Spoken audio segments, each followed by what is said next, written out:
নমস্কাৰ, মই মোৰ অসমীয়া ছোৱালীৰ পৰিচয়লৈ আপোনালোকক স্বাগতম জনাইছোঁ। আৰু আজি মই এটি ৰেচিপি লৈ আহিছোঁ। মেকান নোহোৱাকৈ সহজে ঘৰতে বনাব পৰা দুটা পদ্ধতিৰে আলু ভুজিয়াৰ ৰেচিপি। তেতিয়াহ'লে আহক আজিৰ ৰেচিপিটো আৰম্ভ কৰোঁ।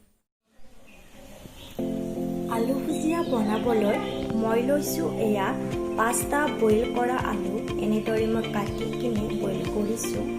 আৰু লৈছোঁ মই এবাটিটোৰে এবাটি বেচন, লৈছোঁ এয়া জিৰা গুড়ি অলপ জলকীয়াৰ গুড়ি, এই চামুচ পাতেৰে এচামুচ নিমখ আৰু সোৱাদ অনুসৰি আপোনালোকে নিমখটো দিব। লৈছোঁ এচাকপুট হালধিৰ গুড়ি, এয়া লৈছোঁ মই ধনিয়াৰ গুড়ি এই চামুচ পাতেৰে এচামুচ, আৰু লৈছোঁ অলপ মেংগ' পাউডাৰ এই চামুচ পাতেৰে এচুকপুট।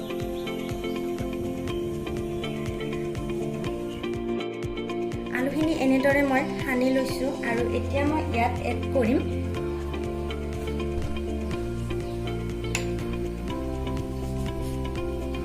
এই চামুচ পাতেৰে মই এচামুচ বেচন, যিমানখিনি প্ৰয়োজন হয় মই সেইখিনি দি ল'ম।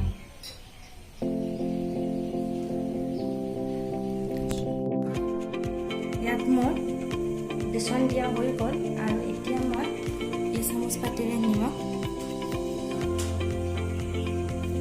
দি ল'লোঁ, এচুকত হালধি গুড়ি,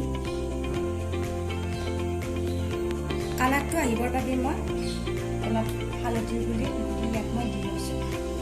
এতিয়া জিৰা পাউডাৰ অলপ, এয়া জলকীয়াৰ গুড়ি,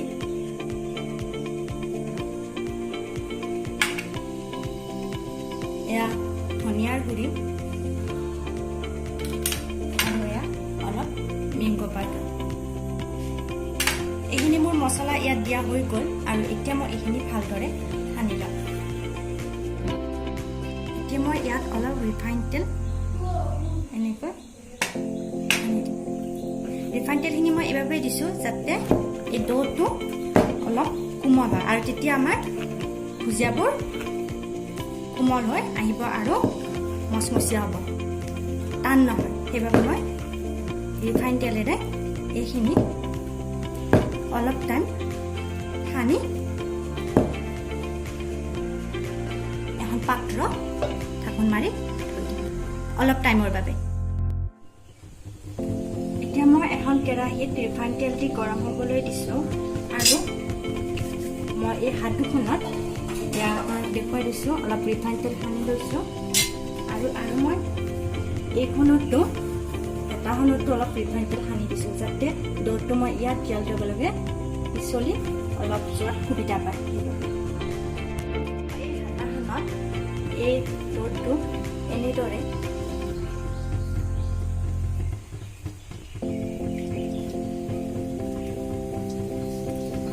গোটেইখিনি ভালদৰে সানি সানি দিব।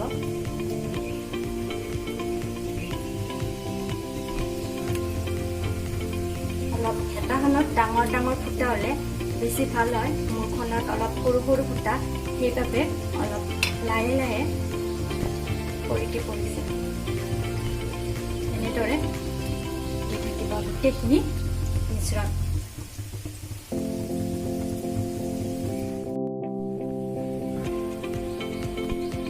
এয়া আমাৰ এইখিনি হৈ গ'ল। এয়া চাই লওক একেবাৰে মচমচীয়া হৈছে, একেবাৰে কালাৰো উঠিছে আৰু একেবাৰে মচমচীয়া হৈছে। এয়া এতিয়া মই আপোনালোকক আন এটি পদ্ধতি দেখুৱাম। এই ৰুকনিখনত মই আলু ভুজিয়াটো বনোৱাই দেখাম। ইয়াক ফালটো নল'ব, পিছফালটো ল'ব আপোনালোকে, কাৰণ ইয়াক ফালটো ল'লে হাত লাগি যাব পাৰে। আৰু এই পিছফালটোত অলপ মই ৰিফাইন তেল সানি লৈছোঁ আৰু এতিয়া মই আপোনালোকক দেখুৱাম। মই এইখনত এনেকৈ চাওক, এনেকৈ দিব, লাহে লাহে দিব গোটেইখিনি মিশ্ৰণ।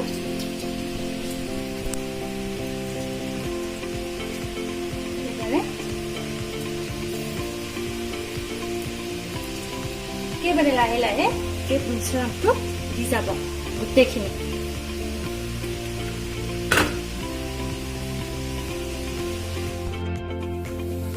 এইখিনি ৰুকিনিখনৰে দিয়া আলু ভুজিয়া মিশ্ৰণটো চাওকচোন, এটা ধুনীয়া একেবাৰে অলপ ৰঙা ৰঙা পৰিছে। আমাৰ আলু ভুজিয়া হৈ গ'ল। দুটা পদ্ধতিৰে দেখা দিম। এই আমাৰ আলু ভুজিয়া একেবাৰে কুৰকুৰীয়া আৰু একেবাৰে ধুনীয়া হৈছে।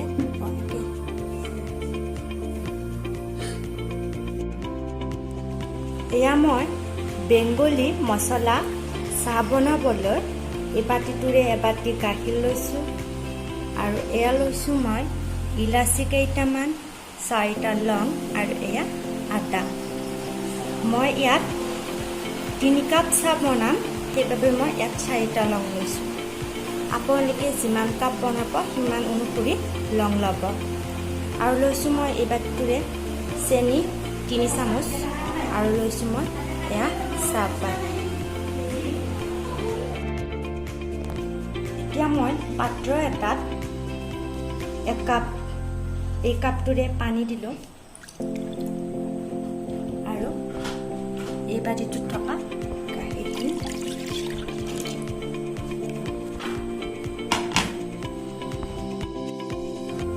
এতিয়া গাখীৰখিনি উতলি অহাত ইয়াত মই এইখিনি দি দিম। আদা, ইলাচি আৰু লং কেইটা। এতিয়া ইয়াত মই চাহপাতখিনি দি দিম।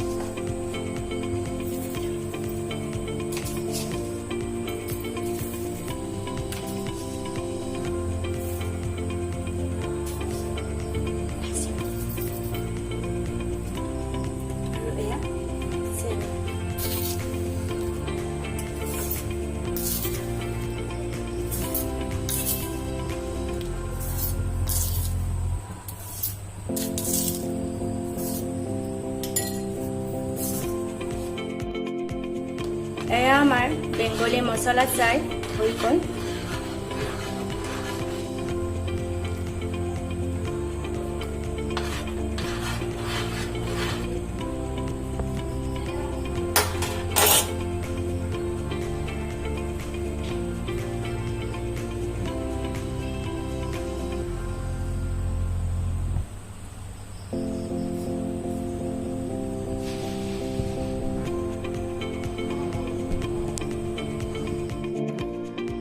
আমাৰ বেংগলী মছলাবাৰী চাই এয়া মচমচীয়া আলু ভুজিয়াৰ লগত খাব পৰা হৈ গ'ল। যদি আজি ৰেচিপিটো ভাল লাগিল তেতিয়াহ'লে এটা লাইক কৰিব আৰু প্লিজ